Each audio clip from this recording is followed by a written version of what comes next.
In today's video lesson, we shall continue with the explanation of the chapter Ranga's marriage. Yesterday, we read, children, that Ranga had returned from Bangalore after receiving his higher education. And when he had returned to his village, the villagers, out of curiosity, had gathered around his house. They wanted to see if any change had come about the boy or not. And when they saw that he still wore that sacred thread, they were relieved that Ranga had not lost his caste. Now let's read and find out what happens next. Once they realized that Ranga still had the same hands, legs, eyes, and nose, the crowd melted away like a lump of sugar in a child's mouth. So there was nothing extraordinary, isn't it? Ranga, he still had the same hands, the same legs, eyes, and nose.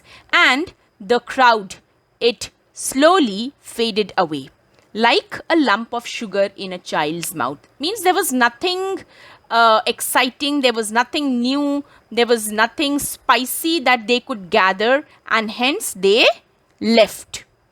I continued to stand there, and everyone had gone. After everyone had gone, I asked, "How are you, Rangappa? Is everything well with you?" It was only then that Ranga noticed me. Now the author, he was also there standing with the others. But then Ranga, he did not notice the author that time. Now when everybody left, he called out to Ranga. And then what did he do? He came near me and did a Namaskar, respectfully saying, "I am all right with your blessings." So he respectfully bowed down his head and did a Namaskar. So he was so polite, he was so respectful in his approach that what was the reaction of the author? I must draw your attention to this aspect of Ranga's character. He knew when it would be to his advantage to talk to someone. Now, Ranga was a kind of a boy who was not very outspoken. He used to speak, but then at the appropriate time. He knew when to talk to someone. Let's continue. And rightly assessed people's worth. As for his Namaskar to me, he did not do it like any present day boy with his head up towards the sun, standing stiff like a pole without joints, jerking his head as if it was either a wand or a walking stick. Now, the author, he was much impressed by the Namaskar that Ranga did. He greeted him very respectfully. And there wasn't any pride in his voice. He did not hold his head high as if, it was a formality that he was doing a Namaskar. No, it was from the depth of his heart. He was very humble, very down to earth, and because the author was much elder to Ranga, respectfully he bowed down his head and with humility in his voice, he greeted him. So see, children, here the author has drawn comparisons that he wasn't either like a wand or a walking stick, very stiff. The boys, they don't, the modern day boys, they don't like to bow down their head. They don't like to bow down their head in front of the elders. But Ranga, though he had been to the city, he was unlike the boys of the present days. Nor did he merely fold his hands. If he had folded his hands and bowed down his head, there was much respect in it. He bent low to touch my feet. So not only did he greet him with a Namaskar, but he even bent down to touch the feet of the author. "May you get married soon," I said, blessing him. And what was the blessing that the author gave? "May you get married soon," I said, blessing him. After exchanging a few pleasantries, I left. So after chit-chatting a little with him, they engaged in a little chit-chat with each other. They left. So he must have told him news about the city, And here what changes had come about, the author must have exchanged all these talks they had exchanged between each other. And finally, when they were done, they both left. That afternoon, when I was resting, Ranga came to my house with a couple of oranges in his hand. Now, that afternoon, Ranga had paid a visit to the author. And as per the tradition, he knew that if you are paying a visit to someone's house, you should not go empty-handed. So, what did he take along with him? Oranges. A generous, considerate fellow. Now, the author, he was again much impressed by this act of Ranga.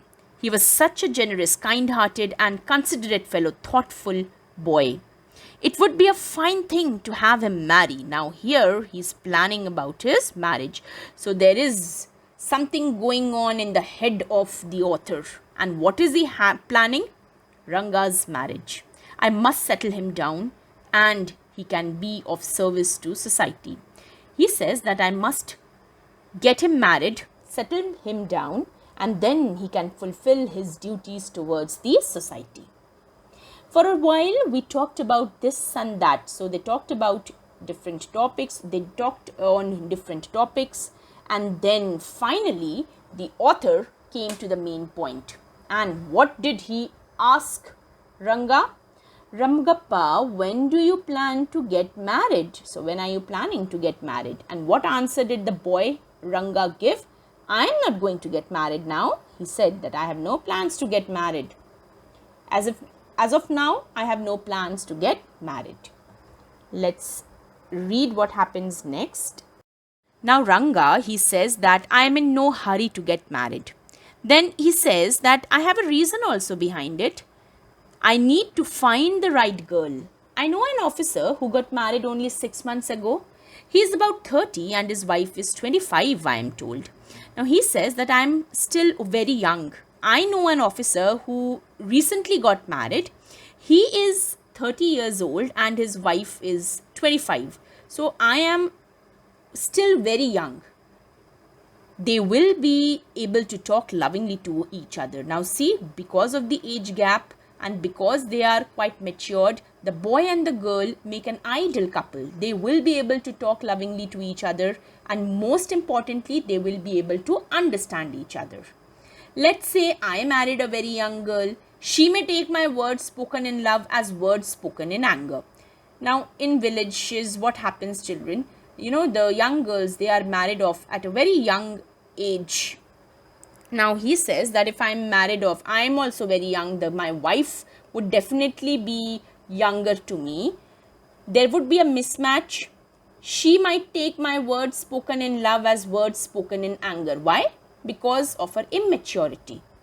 Recently, a troupe in Bangalore staged the play Shakuntala.